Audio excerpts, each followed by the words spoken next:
The 2nd of September 2021. Finally, I'm able to talk about my book and the culture of a girl child.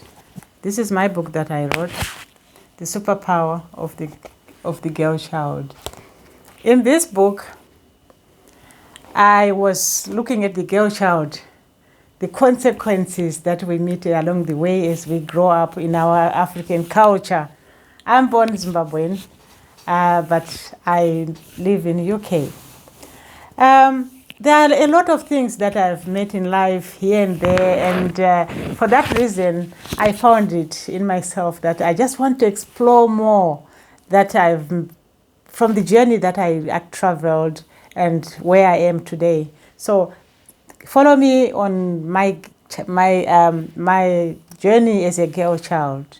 Okay, today I want to talk about my Zimbabwean culture as a girl child. Probably one might call me a feminist or an activist. No. I'm just a girl child and very curious to let others know where and how I traveled in the journey of being a girl child from childhood.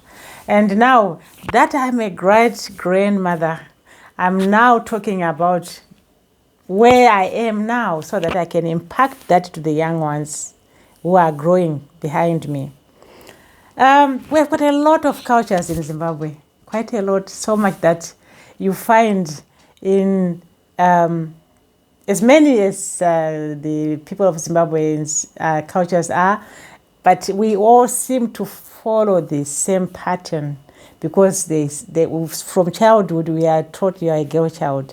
And then when you grow up, you are now getting married, you get married, but still your parents seem to be following you even where you are married. So it amazes me why parents don't get to a point where they get to understand that I'm now an adult and I've got my children to take care of. And if something happens to me, my children should be the first to say, we want to do this to our mom. So we still find the girl child being followed and being hustled along the way. So today, I just wanted to find out exactly how does our culture work? And is this culture going to continue in that manner? You know what I thought and I would want to talk to especially today is at the point of where something happens to me and then I fall sick and I die. At the point of death, what does our culture do? How do our parents behave? Do they understand that dying is natural and it's exactly what it is? You do not understand it, and neither do you understand where you came from in the first place. So when somebody gets to a point of passing out, you die, isn't it?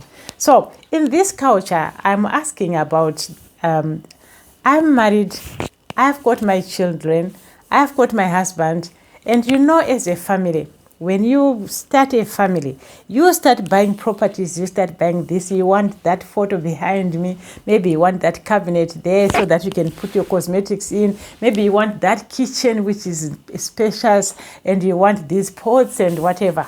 That depends with you and how you are getting your working and buying your properties as you grow. But now here we are.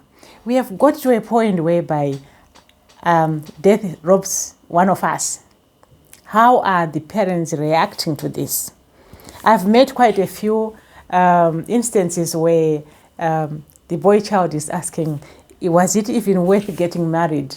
Because this is what I'm going through now. I'm being tormented by my in-laws that you had not finished paying us lobora, that you should bring us our daughter's body so that we can bury. Oh, so no, we want all the properties that she accumulated while she was with you. Hell no.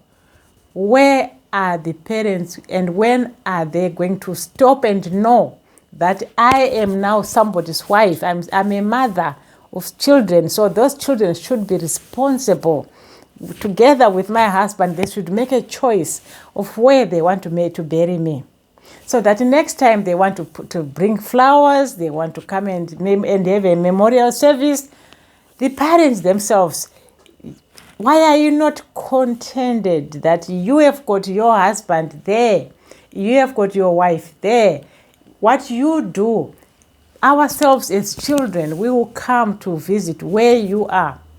But when it comes to me, I'm now a parent as well. I'm now somebody's wife as well. Now, my husband is now responsible to do what he wants to do with me because I am married and he has paid that dowry. And if it is myself, my husband has also died, the in-laws should give me the time also to choose where I want to bury my husband. Together with my children. It's our choice now. The parents should give us a blessing so that we bury our beloved one and we have time to grieve. We find that the Zimbabwean parents, they are up in arms. They are sending the messages. Kune ngozi. Kana usina kuti pachakati kune ngozi. Kana usina kuunza mzee mwana wedu kune ngozi. Kana usina kuunza izvi kune ngozi. When are we going to stop this culture? Is it because of poverty or is it a real culture? Now, turning back to the girl yourself, because this is where the whole thing starts from. It's from us, the girls. Tell me something. I want to illustrate here something here. Yes, here's my pot. Right? Do I want this pot to go home? Do I want these? These are my clothes, right? Do I want them to go home? Put them in a container and take them home so that people can start taking one on one and start sharing. Do I want Mugoti to go home because I've been using it here? Or this is the cup that I've been drinking in? Or the spoon? Or the plate? What is it that I want as a girl child, as a mother, as a wife to someone? My husband probably one day he was passing through Sainsbury's, Tesco's, whatever, Walmart, and he bought me these, and he brought them home, right? So, what am I saying? Do I want these things to be bundled, packed into containers, and go back to my people?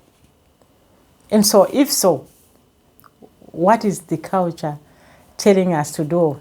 And what is it going to help? And how is it going to help my husband to return these things to you? Probably they are children who are going to school. Probably the children are also grieving because I've died.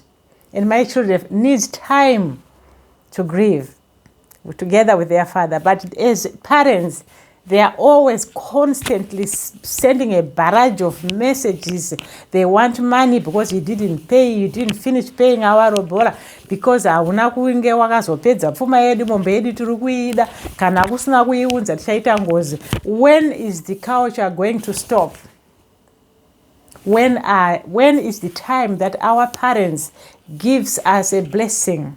Because it looks like from the word go, the girl child is not given peace. The girl child is not being given space to breathe, to make a choice and choose what she wants to do and how she wants to behave. When is the culture going to stop? Parents, I really need an answer to this one because I've been following, and I'm now at a point where I need to keep on writing. And I still need to ask questions. Where are we? Why am I not allowed to grow up? Because when I was young, I was told to sit down. When I was young, I was told you are the girl child, you need to scam a plate and you've got to do this and wash. When I was a girl child, young, I was not allowed to go and play outside because you misbehave. Now I'm married, I've got my family. When I buy these things, when I buy these pots and I've got my children, please, will you allow my children to have these? Because those are my own children. what ngozi yacho inouya pazhinji kuvana vangu ndeipi ndeyei? Why should it happen like that? If that is the case, then why are we getting married? Why do parents allow their children to get married? Why can't they just forget about it? Let's just stay as people and just forget about it. Because I think the reasoning for saying the girl child should be married, I think is getting out of hand. Because it seems like we forget who we are, our responsibilities, and what we are supposed to do as human beings. I wish you well. Subscribe to my channel and let's talk about the realities of life, the cultures of life, and what are our beliefs. When are we going to stop? My name is Kate Mambokazi.